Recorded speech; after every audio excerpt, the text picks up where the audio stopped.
All right, let's get right into it. We've all been blown away by AI chatbots, right? But what's it going to take to turn them from these clever little conversationalists into actually reliable agents that can, get things done? Well, today, we're going to build one. We're taking the agent from a brittle genius to a full-on digital engineer. And let's be clear, these agents, the ones powered by our modern large language models, they are incredible. They get context, they handle all sorts of nuance, and they can be just wonderfully creative. I mean, this isn't a small step forward. These things have the potential to be absolute game changers for how we work. But, and this is a huge but, they are so frustratingly brittle. One minute they're a genius, and the next, they just fall apart over the simplest things. They go from brilliant to totally broken in a heartbeat, and that's the core problem we've got to solve. I mean, think about it. A simple typo. A human would know you mean calendar instantly. But a basic agent? It might just hit a wall and say, "Sorry, I don't have a Clender tool." It's such a tiny mistake, but it brings the whole system crashing down. Or what about something like this? Is that date March 4th or is it April 3rd? An agent might just guess, and if it guesses wrong, your entire plan is completely derailed. This kind of simple data stuff is a classic weak spot. And this one is crucial. What happens when a tool the agent needs, like some outside API, just times out or doesn't respond at all? A lot of the time, the agent just freezes. It's got no plan B. It has no idea how to handle being ghosted by one of its own tools. So this brings us to the big question for this whole explainer. Why do these incredibly powerful AI brains have such a glass jaw? Why do they get knocked out by the simplest real-world problems? Let's figure out how to fix that. So, how do we toughen up that glass jaw? Well, the first step is realizing we're asking one system to be amazing at completely different things. The solution isn't to make one brain better, it's to give it a partner. We need a two-brain solution. And this slide really lays it all out. Think of it like this.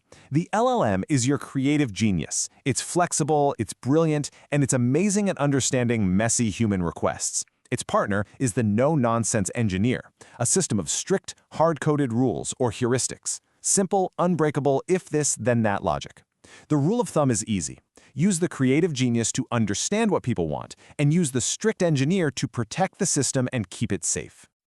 So let's put them head to head. Something like validating an email address. You don't want creativity, you want precision. The heuristic engineer wins hands down. But when a user just says, "Yep," you need the LLM's genius to get the context. And for safety, like spotting unsafe code, you absolutely want the heuristic acting as a bouncer at the door, no questions asked. Okay, so two brains are better than one. Got it. But that's just the start. An agent also needs a strategy, right? A consistent way of tackling problems. We need to give it a personality that defines how it acts, moving it from just following simple rules to using a full-on playbook. First up, we have the conservative. This agent is all about playing it safe. It plans one single step at a time, and if it's ever unsure about anything, it just stops, bails out immediately. This is perfect for high-stakes stuff like financial transactions. You lose a bit of creativity, but you get total control. Then you've got the total opposite, the exploratory agent. This one's your detective. When you give it a vague research question, it doesn't just pick one path. Nope, it tries a bunch of things all at once. It'll search the web, check its documents, look in its memory, and then it compares all the results to figure out the smartest way forward. It's built for navigating the unknown. And finally, there's the fallback personality. Its motto is basically, if at first you don't succeed, try again. When a tool fails, it doesn't just give up. It tries something else, maybe digs into its memory, or even suggests a little bit of code to fix the problem. This agent is all about being resilient and never leaving you hanging. So, our agent has two brains and now a personality. What's next? Well, this is where things get really cool. We're about to see our agent graduate from just taking single steps to writing its own complex, multi-step blueprints. This is a massive leap forward. See, the old way was, well, it was kind of clumsy.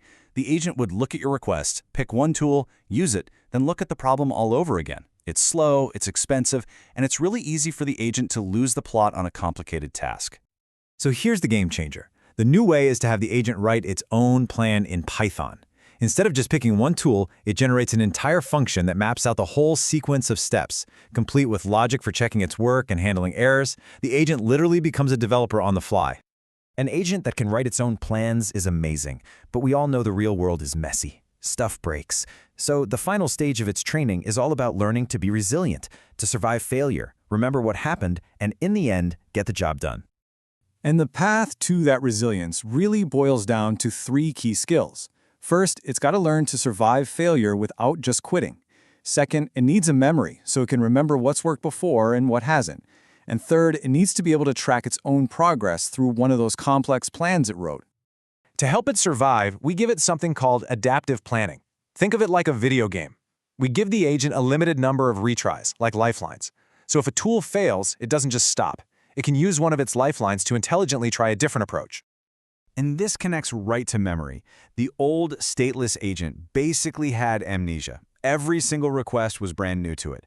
But the new stateful agent, it learns. It remembers which tools worked best on similar tasks in the past, so it can make way smarter choices and not repeat its mistakes.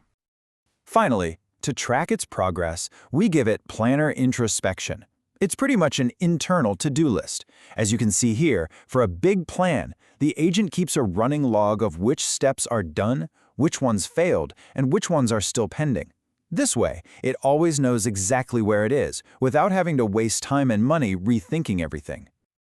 And when you put all of this together, the 2 brains, the personality, the planning, the resilience, what do you get? You get graduation day. Our agent has transformed from a simple prompt follower into a strategic problem solver. It's officially an agent as engineer.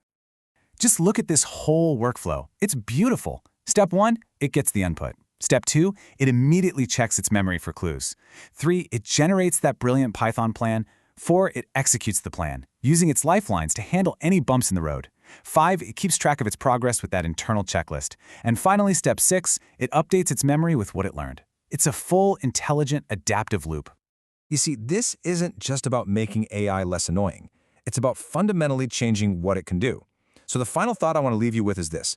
Now that these agents can strategize, plan, learn, and recover just like a real engineer, what are they going to build next?